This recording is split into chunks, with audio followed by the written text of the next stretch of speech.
نحمده ونصلي ونسلم على رسوله الكريم اما بعد اعوذ باللہ من الشیطان الرجیم بسم اللہ الرحمن الرحیم وَإِذَا لَقُوا الَّذِينَ آمَنُوا قَالُوا آمَنَّا وَإِذَا خَلَا بَعْضُهُمْ إِلَى بَعْضٍ قَالُوا أَتُحَدِّثُونَهُم بِمَا فَتَحَ اللَّهُ عَلَيْكُمْ لِيُحَاجُّوكُم بِهِ عِندَ رَبِّكُمْ أَفَلَا تَعْقِلُونَ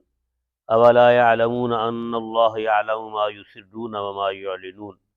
صدق اللہ مولانا العظیم وصدق رسولہ النبی الکریم الامین ونحن علی ذلک لمن الشاہدین والشاکرین والحمد للہ رب العالمین۔ پھر نہایت ہی محترم مکرم معزز دوستو، آج میں نے سورہ بقرہ کی آیت نمبر 76 اور 77 تلاوت کی ہیں۔ اللہ رب العزت نے ان آیات کے اندر، پہلی آیت کے اندر منافقین یہودیوں کا ذکر کیا ہے۔ منافق یہودی کچھ ایسے تھے کہ جو ایمان والوں کے پاس آتے اور ان کے سامنے، مسلمانوں کے سامنے اپنے ایمان کا اظہار کرتے اور کہتے کہ ہم بھی تمہاری طرح مسلمان ہیں، ہم تمہارے نبی پر ایمان رکھتے ہیں، تمہارے قرآن پر ایمان رکھتے ہیں۔ پھر یہ بھی بتاتے کہ تورات کے اندر نبی پاک صلی اللہ علیہ وسلم کی تعریف موجود ہے، آپ کی سیرت طیبہ، حتیٰ کہ آپ کی صورت کے متعلق بھی تورات کے اندر تذکرہ موجود ہے۔ تو تورات کی آیتیں مسلمانوں کو سناتے اور نبی پاک صلی اللہ علیہ وسلم کی تعریف کے بارے میں بتاتے جو تورات کے اندر موجود ہے۔ پھر جب وہ مسلمانوں سے اٹھ کر یہودیوں کے پاس جاتے تو ان کے سامنے اپنے یہودی ہونے کا اظہار کرتے۔ اللہ رب العزت نے ان کا یہ منافقانہ کردار یہاں پر ذکر کیا۔ وَإِذَا لَقُوا الَّذِينَ آمَنُوا، اور جب ملتے ہیں اہل ایمان سے، قالوا کہتے ہیں آمنا ہم ایمان لائے۔ مسلمانوں کے پاس آ کر کہتے کہ ہم بھی ایمان لائے، ہم بھی تمہاری طرح ہیں، ہم بھی مسلمانوں میں سے ہیں۔ وَإِذَا خَلَا بَعْضُهُمْ إِلَى بَعْضٍ،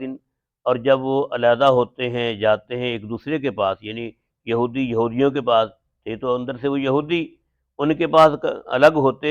قالوا تو وہ یہودی کہتے ان سے، جو منافق یہودی ہیں، اتحدثونہم کیا تم مسلمانوں سے وہ باتیں کرتے ہو، بما فتح اللہ علیکم جو باتیں اللہ نے تم پر بیان کی ہیں، تمہارے پر کھولی ہیں، لِیُحَاجُّوکُم بِہِ تاکہ اس کے ذریعے وہ حجت پکڑیں، عند ربکم اللہ کے ہاں قیامت کے دن۔ وہ ان کو کہتے کہ تمہارا یہ کردار بڑا غلط ہے کہ تم مسلمانوں کے پاس جاتے ہو اور ان کو بتاتے ہو کہ تورات کے اندر محمد صلی اللہ علیہ وسلم کی نبوت کا تذکرہ ہے، آپ کی سیرت طیبہ کا تذکرہ ہے، آپ کی صورت کے متعلق اللہ رب العزت نے قرآن پاک کے اندر، یہ تورات کے اندر بیان فرمایا ہے، یہ تم باتیں کیوں بیان کرتے ہو؟ اگر تم ایسے بیان کرتے رہے تو قیامت کے دن تو یہ ہم پر حجت پکڑیں گے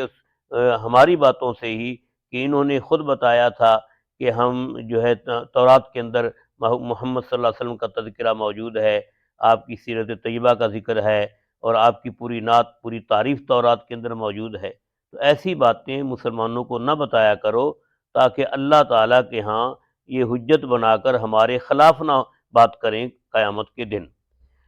افلا تعقلون، ان کو کہتے کہ کیا تم عقل نہیں رکھتے کہ یہ باتیں تم کیسی ان مسلمانوں کو بتا رہے ہو؟ تو اللہ رب العزت نے ان کی اس جاہلانہ گفتگو پر فرمایا اولا یعلمون، کیا وہ یہ جانتے نہیں ہیں، کیا وہ اس بات کا علم نہیں رکھتے، ان اللہ یعلم کہ اللہ تعالیٰ جانتا ہے، ما یسرون جو وہ چھپاتے ہیں، وما یعلنون اور جو وہ ظاہر کرتے ہیں، کہ ان کے بتانے سے اللہ کو پتہ لگے گا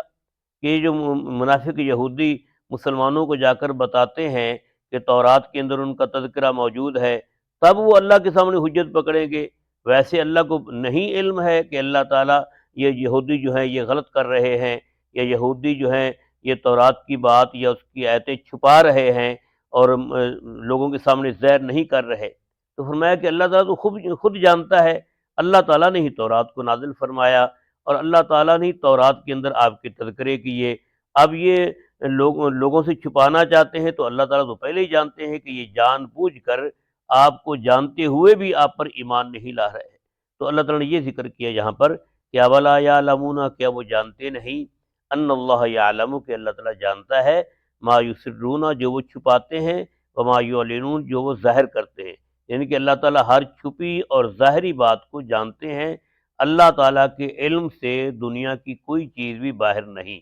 ہر کائنات کی چیز اللہ کے علم میں ہے۔ جیسے کہ میں پہلے بھی عرض کرتا رہتا ہوں، حتیٰ کہ جو ہمارے سینوں کی باتیں ہیں، ہمارے دلوں کے اندر، ہمارے دماغوں کے اندر جو بات بیٹھی ہوئی ہے، اللہ تعالیٰ ان باتوں سے بھی واقف ہیں۔ تو کائنات کی جب کوئی چیز اللہ سے چھپی ہوئی نہیں تو یہ بات کیسے چھپا سکتے ہیں؟ تو انہوں نے جو ہے اپنے جو یہودیوں کو یہ بات کہی، یہ غلط ہے، اللہ تعالیٰ تو ویسے ہی جانتے ہیں۔ تو اس لیے اللہ تعالیٰ کے علیم ہونے پر ہمارا ایمان ہونا چاہیے، یہ نہیں کہ کسی کے بتانے سے اللہ کو پتہ چلے گا، اللہ تعالیٰ کو بتانے سے نہیں، اللہ تعالیٰ خود علیم ہیں، اللہ تعالیٰ خبیر ہیں، اللہ بصیر ہیں، کائنات کی ہر چیز کو دیکھ رہے ہیں، کائنات کی ہر چیز سے باخبر ہیں، کائنات کی ہر چیز کا علم ہے اللہ رب العزت کو۔ اللہ تعالی ہمیں اللہ اپنی ذات پر ایمان کاملہ نصیب فرمائے، توحید پر کامل ایمان نصیب فرمائے، آمین۔